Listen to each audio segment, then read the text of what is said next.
შენ არ იყავი შუამავალო, წმინდა ადამში იყო შენი სინათლე. პირველად 60 დღეს შემდეგ კი დედამიწას მიაგე პატივი. ადამი შენი სინათლის გამო შეიწყალა უფალმა. არაფატის მთა იყო ამ შეწყალების მოწმე. შენ არ იყავი, ნოეს კიდობანში იყო შენი სინათლე. წყლის ტალღები როცა აღრჩობდა დედამიწას, მიწის გულიდან ამოსული წყალი ცას წვდებოდა. ეს ღვთისრისხვაო ვიძახდით. 1001 მიზეზით ატარა ღმერთმა შენი სინათლე. წარღვნის დროს შენმა სინათლე მიწნა ადამის მოდგმა. ამჯერადაც შენ არ იყავი. წმინდა ისმაილის შულზე იყო შენი სინათლე. აბრაამის ვედრება ამაღლდა უკაცრიელი უდაბნოებიდან უფალო. მიწიერ საქმეებში გართულებს შენი წიგნის წამკითხველი და სიბრძნის მასწავლებელი გამოგვიგზავნე, რათა გვაზიაროს ჭეშმარიტებას. ამინ თქვა ისმაილმა, ამინ თქვა ჰირას მთამ და ფეხზე წამოდგა. მედინაში უხუდის მთამ ამინ აღავლინა და ამინითვე გამოეხმაურა სევრას მთას. შენ არ იყავი შუამავალო ჩვენო, წმინდა იესო ახმედის სახელით მოგიხსენიებდა შენ და ქვეყნიერების ბატონიაო იძახდა. დაიცადეთ ახმედი მოდის, წყალობა მოდის ქვეყანასა ზედა. წმინდა იესო თავის მოსწავლეებს სახეებზე ეთერებოდა. მკვდრების გამაცოცხლებელი სინათლე გახდი შენ, მაგრამ შენ არ იყავი. ძვირფასი აბდულაჰის შუბზე გარდამოდიოდა ნათელი შენი. მორჩილი აბდულაჰი დადიოდა თავდახრილი და ტანჯული. დედები თავიანთ ქალიშვილებს დასტირობდნენ და თვალცრემლიანნი ეთერებოდნენ. ტირილით რთავდნენ სასიკვდილო. ტირილითვე ეუბნებოდნენ ბიძასთან მიდიხარო სტუმრად. შენ რომ არ იყავი შუამავალო, ცოცხლად დამარხვას ნიშნავდა მაშინ გოგონას ბიძასთან წასვლა. დედის გული განგმირული იყო თავისი უმწეობის გამო, მის პირშოს ხომ საშინელი სიკვდილი ელოდა.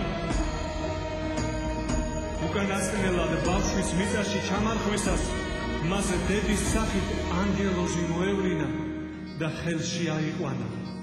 შემდეგ გაღინებით ჰირას მთა აჩვენა. იმ დროს ანგელოზები რთავდნენ და ალამაზებდნენ ჰირას მთას. მეფესთან შესახვედრად ემზადებოდა მექა. სამყარო ადამიანის მოდგმის შვილთა მეფისათვის ემზადებოდა. ამინესკენ იყო სამყაროს თვალმი მიპრობილნი. სადა დედამიწა ელეტრებოდა მის გამჩენს. მოდიო ტიროდა. მორჩილებით ახსავსე თვალები ზეცისკენ იყო მიპრობილნი. სამყარო გაირინდა შენი მოგზანების მოლოდინში. ეი შუამავალო, ენით აღუწერელი იყო შენი ჩამოგზანება დედამიწაზე. წინ წმინდა გაბრიელი მოგიწვოდა. უკან ხმალშემართული ანგელოზები მოჰყვებოდნენ. შეუდარებელი იყო შენი გარდამოსვლა დედამიწაზე. ალბათ ობლებისთვის ყველაზე ბედნიერი იყო ის ღამე. მერე კი გამთენიისას მიჩუმახდა ყველაფერი. მოლოდინში გაირინდა მთელი სამყარო. მობრძანდი, იძახდნენ ვარსკვლავები. მობრძანდი, იძახდა მთვარე. სამყაროს უძვირფასესი სახელის გაგონება სურდა. ამინეს სახლიდან ამაღლდა ეს ძვირფასი ხმა. მუჰამედ, წვდიადმა ნათელს დაუთმო ადგილი. მუჰამედ, ანგელოზები ამბობდნენ მუჰამედს ნათელმოფენილ ხელებზე. მუჰამედ, შენი გამჩენი ალლაჰის მსხვერპლი ვარ. მუჰამედ, შენი სახელის მომრიწებელი უფლის მსხვერპლი ვარ ჩვენ ყველანი. შენი მოსვლით უწყლობით გამომშრალ მიწებს წყალობა მოევლინა. შენი მშობელი დედის შემდეგ დედობილმა ჰალიმემ გაიხარა. წვიმა იყო საჭირო ქვეყანასა ზედა, საჩვენებელი თითი წამოსწიედა. ალლაჰმა წვიმა ჩამოუშვა. ხის ფარფალს მისწვდი და ალლაჰმა იგი ფესვებიანად შენთან მოიყვანა. შენგან ხოვნად საკამარისი იყო. მხოლოდ შენი თხოვნაა საკმარისი. შენი სურვე ალაჰის შუამავალო, უფლის რჩეულო. ვინ ვარ მე იკითხე, ხოლო მთებმა და კლდებმა ენა მოიდგეს. შვილი ბავშვები ხელში აიყვანეს და გითხრეს, ალლაჰის რჩეული ხარ, ენტე რესულულლაჰ. შენ ჩვენთან იყავი, როცა ბედირთან ბრძოლა მოვიგე. არ დაგიჯერეს და უხუცში დაუმარცხე. ჰენდეში კი კვლავ შენი გავიმარჯვე.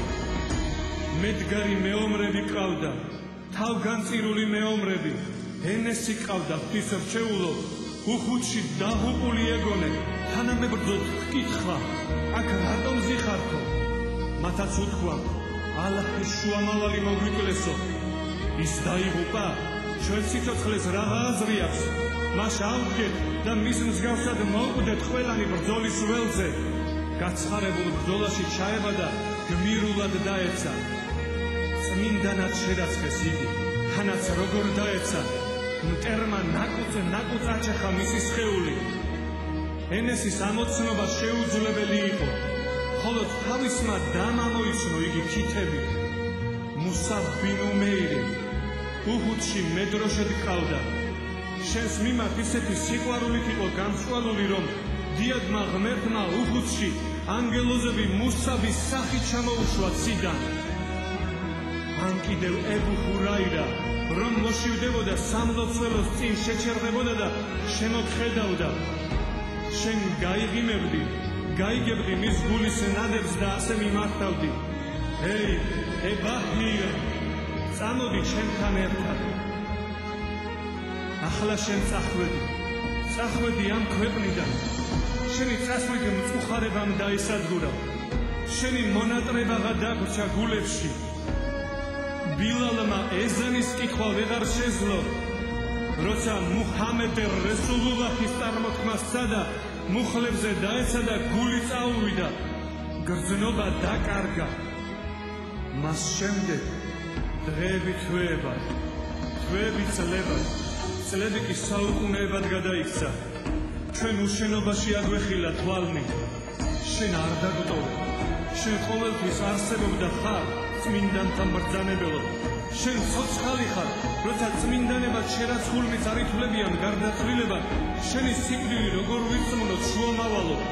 შენ ცოცხალი ხარ. აბუ თალიბის შამში წასვლისას მის ახლენ წინ გაუსარი. აქ ვისთან უტოვებ და მიდიხარ? მე აქ არც დედა მყავს და არც მამა. აბუ თალიბს არ დაუტოვები ხარ და თან წაგიყვანა. უშენობის გამო ტკივილით მკნესარე მორწმუნეებს ვის უტოვებ და მიდიხარ შუამავალო? ჩვენ არ დაგვტოვებ. უზენაესი ასე ბრძანებს, შენ თუ მორწმუნეთა შორის ხარ, მათ ტანჯვა წამება არ მოელი. ჰეი, ღვთის შუამავალო, არ დაგვტოვო ჩვენ. სიცოცხლე შენით გვარგუნა გამჩენმა. შენ შეგვასწავლე ღვთის მსახურება და მორჩილება. ვედრება შენით შევისწავლე. წმინდა ომარი უმრეზე წასვლის ნებას ითხოვდა შენგან. შენ კი მას ასე მიმართე, როცა შენთვის შეევედრები, ხთო მეც შემავედრო ალლაჰს. ჩვენ ომარი ვერ ვიქნებით, მაგრამ ყველანი ვედრება შენთვის აღვავლენ. უდიდესო და ყოვლის შემძლეო ღმერთო, აცნობე მას, რომ ჩვენ ყოველთვის ვიხსენებთ მის სახელს. მიეცი შენს უსაყვარლეს ადამიანს სასუფეველი და უზენაესი ნეტარება ცათაშინა. ხთოთ ჩვენც მოგვიტევე მისი ხათრით, შეგვიწყალე, რათა მოვიპოვოთ სამარადისო სასუფეველი. 4-ში